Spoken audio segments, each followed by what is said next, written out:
Jadi begini, guys. Dikatakan bahwa dahulu kala di Benares ada seorang pelacur yang amat cantik dan menarik dipandang mata. Ia amat elok dan beruntung memiliki kulit yang amat indah dan rambut ikal yang amat menawan. Rambutnya hitam dan panjang, lembut, halus, licin dan ujungnya bergelombang.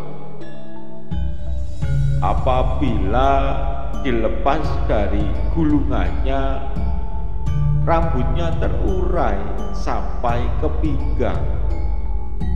Bila memandang rambutnya yang indah, hampir semua laki-laki yang ada di sana jatuh cinta kepada pelacur itu. Karena tidak tahan melihat rambut yang begitu indah, beberapa wanita yang dikuasai rasa dengki dan rasa iri hati mengadakan pertemuan bersama. Kemudian mereka menyuap pembantu pelacur itu agar memberikan ramuan yang menyebabkan rambut wanita itu menjadi rontok. Diceritakan bahwa pembantunya menyiapkan ramuan itu dalam serbuk mandinya, yang kemudian diberikan pada waktu ia sedang mandi di Sungai Gangga. Ia membasahi rambutnya sampai ke akar-akarnya dan kemudian membilasnya ke dalam air. Tidak lama setelah ia membilas rambutnya, rambut itu rontok dari akarnya, sehingga kepalanya mirip lahu yang pahit. Maka karena kepalanya gundul tanpa rambut sama sekali, ia kelihatan amat tidak menarik, bagaikan burung dara yang kepalanya dicabutin bulunya. Ia merasa begitu malu untuk masuk ke kota. Wanita itu selanjutnya menutupi kepalanya dengan sehelai kain dan pindah untuk berdiam di suatu tempat di luar kota. Setelah selang waktu beberapa hari, rasa malu mulai meninggalkan dirinya dan dia memeras biji wijen serta mencari nafkah dengan berdagang minyak dan minuman keras. Suatu ketika 2 atau 3 pemabuk tertidur lelap, ia mencuri pakaian mereka yang sedang tergantung. Pada suatu hari, ia melihat seorang tera yang telah menghancurkan kekotoran batin, berkeliling untuk mengumpulkan dana makanan. Dengan bakti di dalam hati, ia mengajak tera itu ke rumahnya, mempersilahkan biku itu duduk di tempat yang ditunjukkan, dan kemudian memberinya kue minyak yang terbuat dari biji wijen yang ditumbuk dan dicelup di dalam minyak. Tera tersebut karena merasa kasihan kepadanya menerima dan makan kue itu. Sementara itu, wanita itu berdiri dengan penuh rasa bakti sambil memegangi penghalang sinar matahari di atas biku itu. Sang Tera menunjukkan penghargaan yang menggembirakan hati wanita itu dan kemudian pergi. Ketika Tera itu menunjukkan penghargaannya, pada saat yang bersamaan wanita itu juga mengucapkan suatu harapan. Semoga rambutku menjadi panjang, lembut, licin, halus dan bergelombang di ujungnya.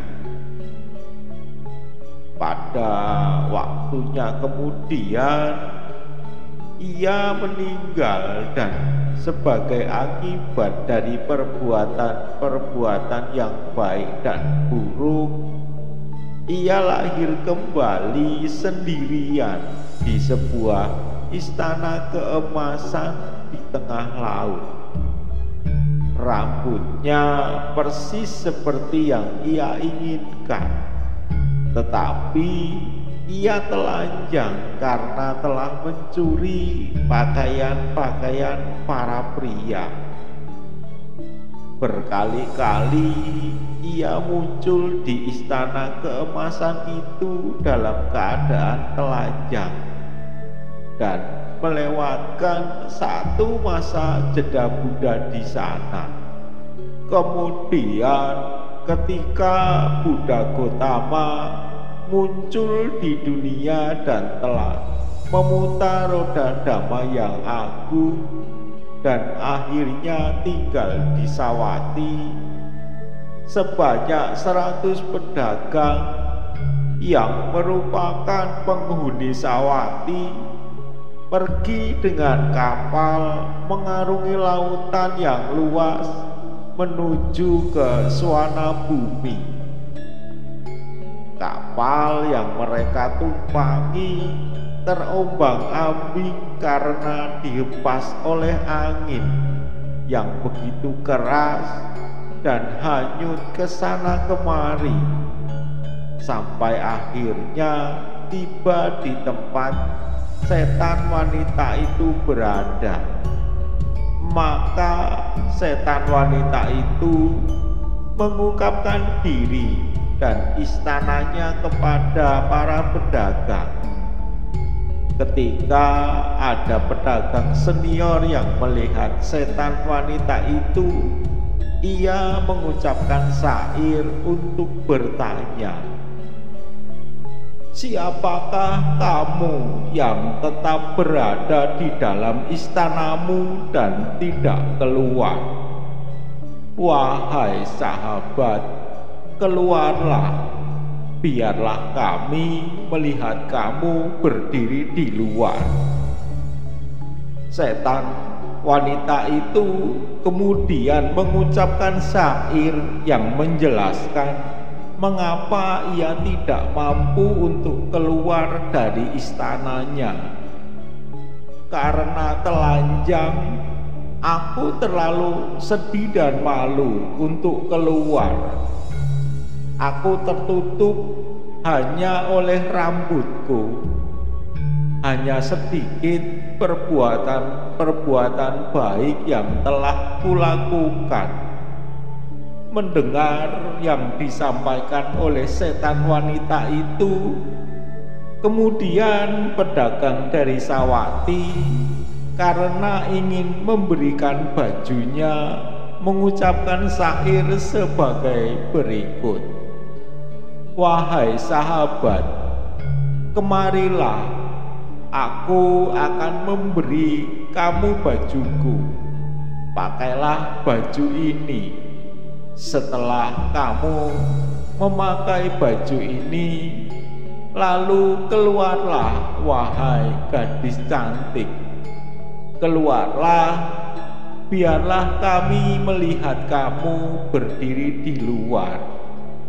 Sambil berkata demikian, pedagang itu mempersembahkan baju luarnya kepada setan wanita.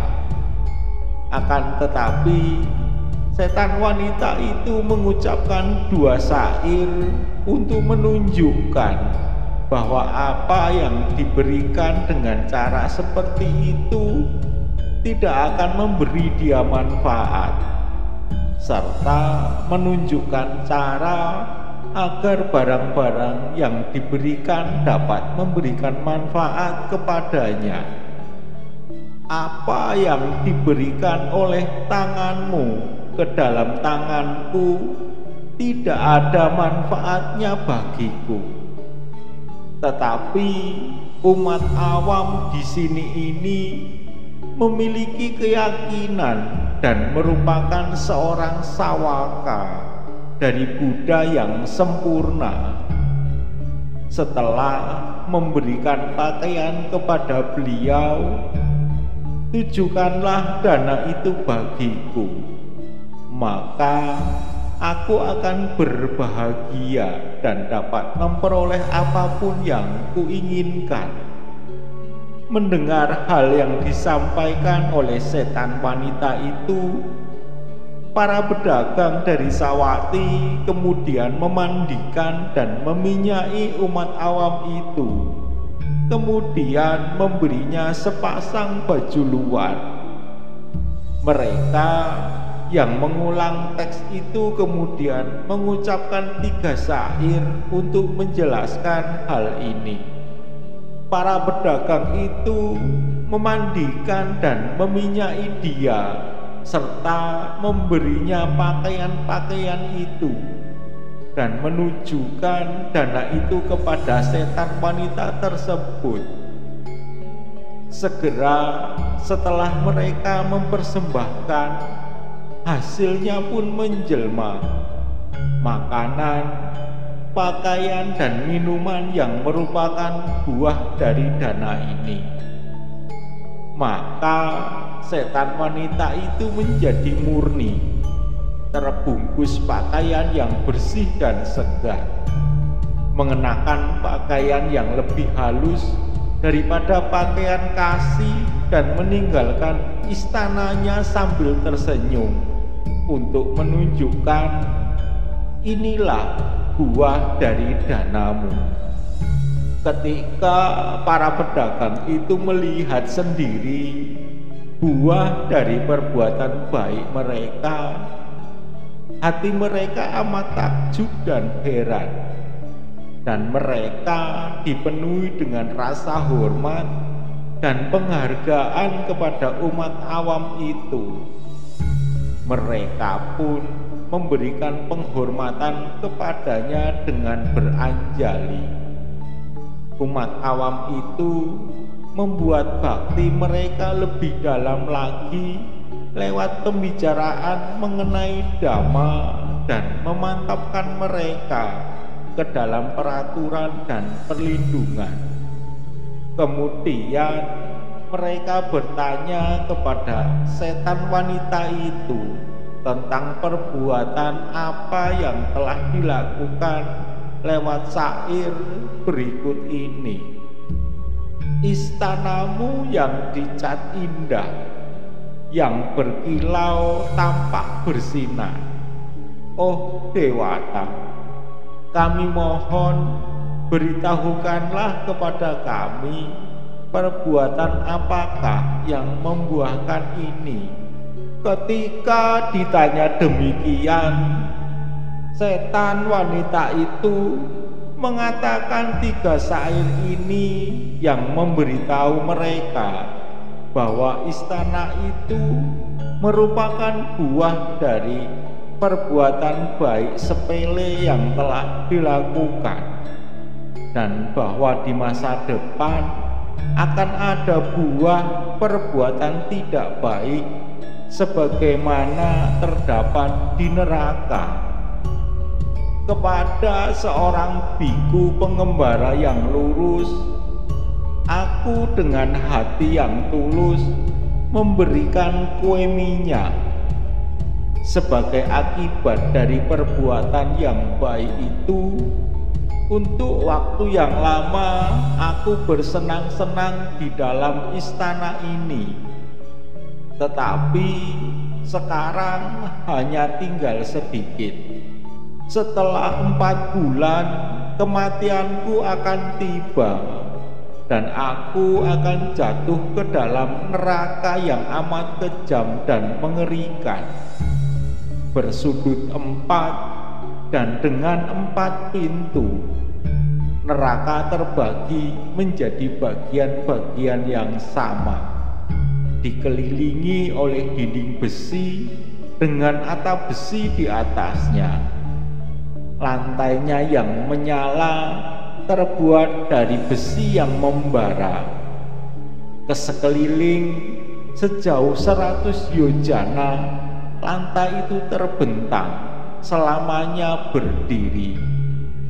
Di sana, untuk waktu yang lama, aku akan mengalami perasaan-perasaan yang menyakitkan sebagai buah dari perbuatan-perbuatan jahatku.